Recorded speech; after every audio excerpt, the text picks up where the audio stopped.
কিছুদিন ধরে নিজের হাতের রান্না খাইতে খাইতে একবার বিতৃষ্ণা হয়ে গেছে। তাই শাশুড়ি মাকে বললাম, শাশুড়ি মা গো, আমার তো ভালো লাগে না, আমি তো মনে হয় বেশি দিন বাঁচবো না, তাই আপনার হাতে রান্না খাইয়ে আমি মরতে চাই, আপনি আমারে কিছু রান্না কইরা খাওয়ান। তো শাশুড়ি মাও কইলো, আচ্ছা ঠিক আছে, দাঁড়াও, তোমার জন্য আমি একটা স্পেশাল রেসিপি কইরা দিব। তো যাই হোক, এখানে একটা বড় দেখা বেগুন নিয়ে নিছি, আর আপনারাও একটা বড় দেখে বেগুন নিয়া, গোল বেগুন নিয়া তারপর ভালো মতো পরিষ্কার করে লইবেন।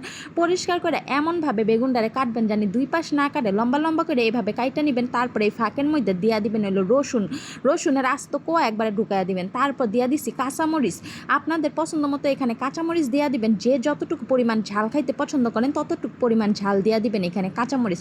তো আমি সুন্দর মতো কাঁচামরিচগুলো ঢুকাইয়া দিলাম। তারপরে এখানে আমি স্ট্যান্ড বসাইয়া দিছি চুলার মধ্যে দিয়া, তারপরে যে বেগুনটারে দিয়া দিলাম। বেগুনটা এখন পুইরালমো আমি একবারে লো হিটে আস্তে আস্তে করে, কিন্তু বেগুনটা পুইরা লইতে হইব। এখানে আমি টমেটোটাও দিয়া দিছি, টমেটোটাও একবারে পুইরালমো। তো বিয়া কইরা জীবনটা যেমন করে নিজের জীবনটা একবারে পোড়া পোড়া করে লাইছেন, এরকম করে একবারে বেগুনটারে আর টমেটোটারে ফুইরা লাইবেন। তো আমার পোড়া টোড়া শেষ। তারপরে এই যে একবারে আমি টমেটোর উপরের অংশটা আমি খুইলা নিলাম। আল্লাহ রে, টমেটো একবারে পুরো বারবিকিউ হয়ে গেছে। তো রসুনগুলো আমি একবারে ডইলা একবারে নরম করে নিতেছি। তারপর কাঁচামরিচটাও ডইলা নিছি, টমেটোটাও একবারে ডইলা একবারে নরম করে নিব।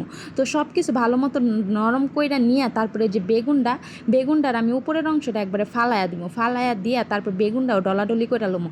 একবারে ভালো মতো কিন্তু ডইলা লইতে হইব। আর বেগুনটা ডলার সময় এমন একটা স্মোকি ফ্লেভার বাইরেছে, কি আর কইতাম, মানে পেট আমার অর্ধেকই বইরা গেছে, এত সুন্দর একটা গ্রান বেরিয়েছে।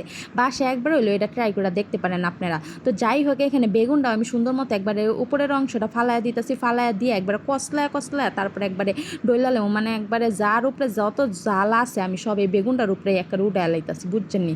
তো যাই হোক, বেগুনটা একবারে সুন্দর মতো ডইলা একবার ভর্তা বানায় আলো। চুলায় তেল দিয়া দিব, চুলায় দিয়া দিলাম হৌরার তেল, সরিষার তেলটা দিয়ে আমি একবারে সুন্দর মতো একটু গরম করে আলমো। গরম করে তারপর দিয়া দিছি পেঁয়াজ কুচিটা দিয়ে আমি পেঁয়াজটার একটু ভাজা করে আলমো। পেঁয়াজটা একটু ভাজা কইরা তারপর হ্যাঁ দিয়া দিব পরিমাণ মতো লবণটা দিয়ে আমি আবারও লাড়াচাড়া করতে পেঁয়াজটার একবারে ভাজা করে আলামো। পেঁয়াজটা যখন একবারে ভাজা হয়ে যাবে, তখন আমি এখানে গুঁড়া মশলা দিয়ে দিচ্ছি, সামান্য একটু হলুদ আর মরিচ গুঁড়া দিয়ে আমি একবারে নাড়তে মশলাটা কষায় আলমো, জানি মশলার থেকে কাঁচা গন্ধটা না আসে।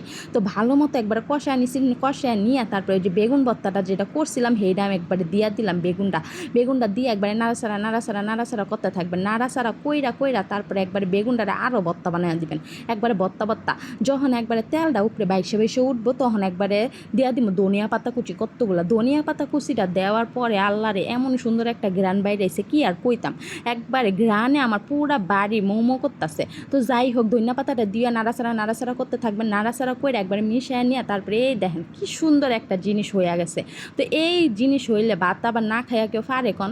তো যাই হোক, তারপর আমি একবারে চুলা থেকে নামাই একটা বাটির মধ্যে নিয়ে নিলাম, বাটিতে নিয়ে একটু ফটোশুট করে নিতেছি। তো আমার ভর্তাটা কিন্তু রেডি, এখন খাওয়ার পালা। তো আজকের ভিডিওটা ভালো লাগলে প্লিজ আমার চ্যানেলটা সাবস্ক্রাইব করে দিবেন। আল্লাহ হাফেজ।